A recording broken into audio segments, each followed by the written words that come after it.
So why is Joe Biden withholding ammunition from Israel, as so many reports now suggest?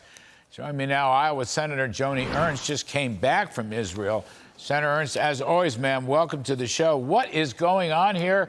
Is he withholding ammunition, and why? And isn't that breaking the law?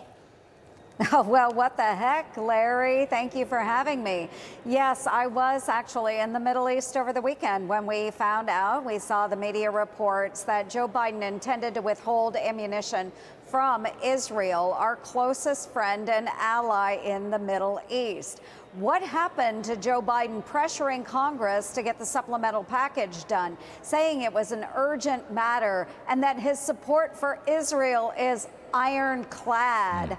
I think he is walking both sides of the aisle there.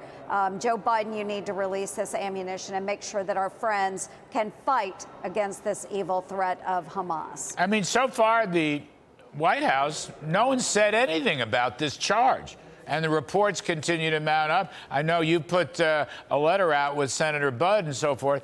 I mean, they're just silent on this. And the other part of this is, it's like they're trying to tell Israel, do not go into Rafah, do not defeat Hamas. That's part of this.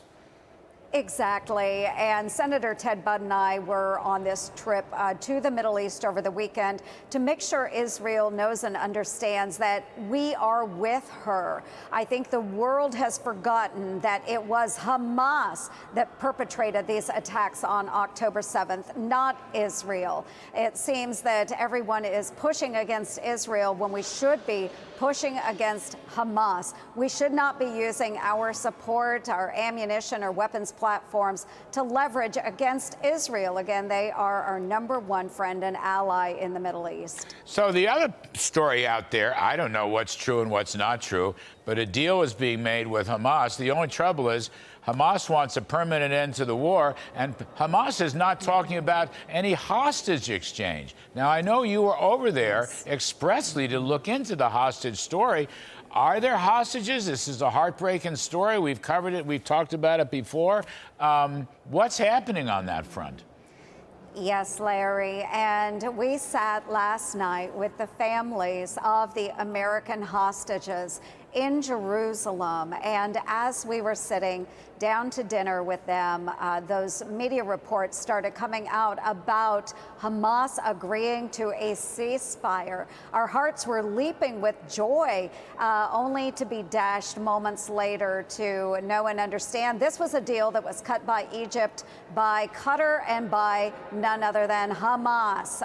Again, Israel did not have any part in that agreement. And so these families continue to hope and pray that their loved ones come back to them.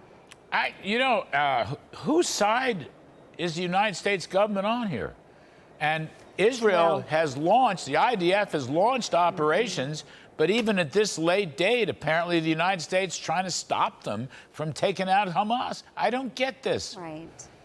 Exactly. And Senator Ted Budd and I are very clearly with the hostage families. We are very clearly with Israel. And again, the administration has been waffling on this by saying that they are ironclad in their support of Israel and yet doing everything they can to leverage against the Prime Minister of Israel and Israel as a nation state.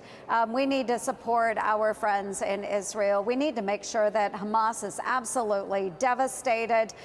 We need peace in that region, but not at the expense of Israel, and certainly not at the expense of our hostages. We have forgotten, and we need to make sure that we are putting our hostages in Israel first. But we have forgotten overall that Hamas is the one that perpetrated these crimes. They are the ones that raped women and children. They are the ones that drug elderly citizens of Israel across the border into the Gaza Strip. We need to focus on the terrorists, not on our friend and ally Israel. Well, I assume, let's just got 12 seconds left, but I assume that Israel is now launching what will be the final action against Hamas. Yes, and I would say that, Larry, when they feel there is no hope and no one else is out there supporting them, what leverage does Israel have? Rafah. All right, thank you very much, Senator Joni Ernst.